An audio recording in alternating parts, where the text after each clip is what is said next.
ଫକୀରମୋହନଙ୍କ କଥା ସାହିତ୍ୟର ଲୋକପ୍ରିୟତା। ଭାଷାରେ ବିଭିନ୍ନ ପ୍ରକାରର ସାହିତ୍ୟ ଲେଖାଯାଉଅଛି। ରଚିତ ସବୁ ପ୍ରକାରର ସାହିତ୍ୟ ପାଠରେ ପଢ଼ାଯାଉ ଥାଇପାରେ, ହେଲେ ପଠିତ ସବୁ ସାହିତ୍ୟ ଲୋକପ୍ରିୟ ବା ପାଠକୀୟ ଆଦର ଆଦୃତି ଲାଭ କରିପାରୁନାହିଁ। ସାହିତ୍ୟର ପାଠକୀୟ ଆଦର ଆଦୃତି ଲାଭ କରିବାର ଗୁଣମାନ ହେଲେ ସାହିତ୍ୟ ଶ୍ରେଣୀକକ୍ଷରେ ପାଠ୍ୟାନ୍ତର୍ଗତ ହେଉଥିବ, ଥରେ ନୁହେଁ ପାଠକଙ୍କ ଦ୍ୱାରା ବହୁବାର ବାରମ୍ବାର ପଢ଼ାଯାଉଥିବ, ସମାଲୋଚନାର ସ୍ତରକୁ ଆସୁଥିବ, ପାଠ୍ୟ ସଂକଳନମାନଙ୍କରେ ବାରମ୍ବାର ସ୍ଥାନିତ ହେଉଥିବ, ଆଉ ସେହିସବୁ ରଚିତ ସାହିତ୍ୟର ଅନୁସରଣରେ ଅନୁସୃତ ସାହିତ୍ୟମାନ ସୃଷ୍ଟି ହୋଇପାରୁଥିବ, ହୋଇପାରିବାର ସମ୍ଭାବନା ରହିଥିବ, ପାଠକର ମନରେ ସ୍ମରଣୀୟ ହୋଇ ରହିଥିବ, ତେବେ ଯାଇ ରଚିତ ସାହିତ୍ୟ ଲୋକପ୍ରିୟ ବା ପପୁଲାର ହୋଇଛି ବୋଲି ବୁଝାଯିବ, ଆଦୃତ ବୋଲି ଜଣାଯିବ। ବ୍ୟାସକବି ସରସ୍ୱତୀ ସମ୍ମାନର ଅଧିକାରୀ ଫକୀରମୋହନ ସେନାପତି ଜଣେ ପ୍ରତିଭାବାନ, ବିଚକ୍ଷଣ, ବହୁମୁଖୀ ସାହିତ୍ୟର ଲେଖକ। ଲେଖକ ହେବା ପୂର୍ବରୁ ସେ ଅନୁବାଦକ ଥିଲେ, ପାଠ୍ୟପୁସ୍ତକର ରଚୟିତା ମଧ୍ୟ ଥିଲେ। ତାଙ୍କର ସୃଷ୍ଟ ସାହିତ୍ୟଗୁଡ଼ିକ ଅଧିକାଂଶତଃ ଲୋକପ୍ରିୟ ମର୍ଯ୍ୟାଦାର ଅଧିକାରୀ ହୋଇପାରିଛନ୍ତି। ସାହିତ୍ୟର ଲୋକପ୍ରିୟ ହେବାର ଯେଉଁସବୁ ଗୁଣମାନ ଉପରେ କୁହାଗଲା, ସେହିସବୁ ମହତ୍ ଗୁଣର ଅଧିକାରୀ ଫକୀରମୋହନଙ୍କ ସର୍ଜିତ ସାହିତ୍ୟଠାରେ ରହିଅଛି।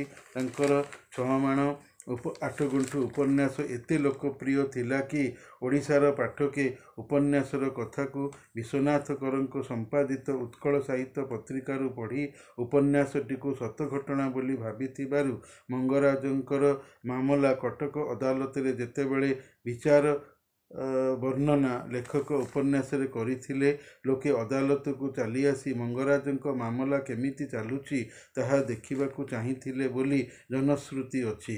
ଫକୀରମୋହନଙ୍କ ଉପନ୍ୟାସ ଗୁଡ଼ିକ ରେଡ଼ିଓ ନାଟକରେ ରୂପାନ୍ତର ଲାଭ କରିଥିଲା। ଅଭିନେତ୍ରୀ ପାର୍ବତୀ ଘୋଷ ଛଅମାଣ ଆଠଗୁଣ୍ଠ ଉପନ୍ୟାସକୁ ଚଳଚ୍ଚିତ୍ର ରୂପ ଦେଇ ନିଜେ ସାରିଆ ଭୂମିକା କରିଥିଲେ। ଶରତ ପୂଜାରୀ ରାମଚନ୍ଦ୍ର ମଙ୍ଗରାଜ ଭୂମିକା କରିଥିଲେ। ଶ୍ରୋତା ଫକୀରମୋହନଙ୍କର ଉପନ୍ୟାସ ଗଳ୍ପକୁ ବାରମ୍ବାର ପଢ଼ି ଭଲ ପାଉଥିଲେ ବୋଲି ଏହାର ନାଟକ ଏବଂ ସିନେମା କରିବାକୁ ଇଚ୍ଛୁକ ହୋଇଥିଲେ। ମାମୁଁ ଉପନ୍ୟାସ M.A. ଶ୍ରେଣୀରେ ଅନେକ ଥର ପାଠରେ ପଢ଼ା ମଧ୍ୟ ଯାଇଥିଲା। ତାଙ୍କର ଉପନ୍ୟାସ ଦୂରଦର୍ଶନ ନାଟକ ବି ହୋଇଅଛି। ଫିକ୍ସନ୍ କଥା ସାହିତ୍ୟକୁ କୁହାଯାଏ। ଉପନ୍ୟାସ ଓ ଗଳ୍ପ ଦୁହେଁ ମିଶି କଥା ସାହିତ୍ୟ ବୋଲାନ୍ତି। ସ୍କୁଲ ଏବଂ କଲେଜ ସ୍ତରରେ ଫକୀରମୋହନଙ୍କର ଛଅମାଣ ଆଠଗୁଣ୍ଠ, ରେବତୀ, ପେଟେଣ୍ଟ ମେଡ଼ିସିନ, ସଭ୍ୟ ଜମିଦାର, ଡାକମୁନ୍ସି, ଧୂଳିଆ ବାବା, ବଗଲା ବଗୁଲି ଗଳ୍ପଗୁଡ଼ିକ ପାଠ୍ୟାନ୍ତର୍ଗତ ହୋଇ ପଢ଼ାଯାଉଥିଲା। ପେଟେଣ୍ଟ ମେଡ଼ିସିନ ଗଳ୍ପଟି ନାଟ୍ୟକାର ଗୋପାଳ ଛୋଟରାୟଙ୍କ ଦ୍ୱାରା ଶ୍ରୀମତୀ ସମାର୍ଜନୀ ନାମରେ ଗୀତିନାଟ୍ୟ ବି ହୋଇଥିଲା ଏବଂ କଟକର ଗ୍ରନ୍ଥମନ୍ଦିର ପ୍ରକାଶନ ସଂସ୍ଥା ଦ୍ୱାରା ପୁସ୍ତିକା ଆକାରରେ ମୁଦ୍ରିତ ହୋଇ ବିକ୍ରି ମଧ୍ୟ ହୋଇଥିଲା।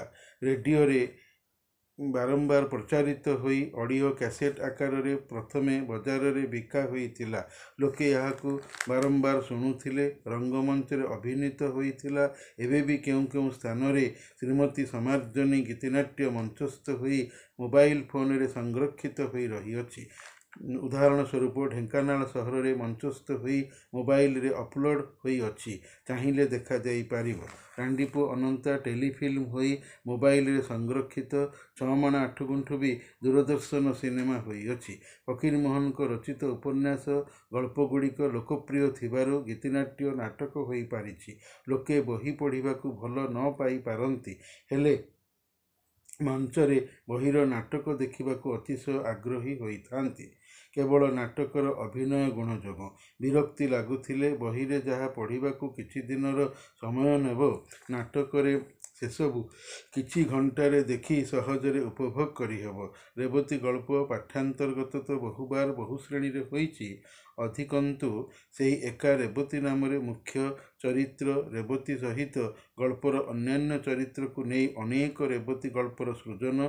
ବହୁ ଲେଖକ ଭିନ୍ନ ଭିନ୍ନ ଦୃଷ୍ଟିରେ ଗଳ୍ପ ସ୍ତରକୁ ଆଣି ସୃଷ୍ଟି ପ୍ରକ୍ରିୟାରେ ହାତ ଦେଇ ମୂଳ ରେବତୀ ଗଳ୍ପର ରହିଥିବା ଆଧୁନିକ ଅଭାବର ପରିପୂରଣ କରିବାରେ ସହାୟକ ହୋଇଛନ୍ତି। ରାଣ୍ଡିପୁଅ ଅନନ୍ତା ଏବଂ ପେଟେଣ୍ଟ ମେଡ଼ିସିନ ଗଳ୍ପଦ୍ୱୟ ପ୍ରବାଦରେ ପରିଣତ ହୋଇଯାଇଛନ୍ତି।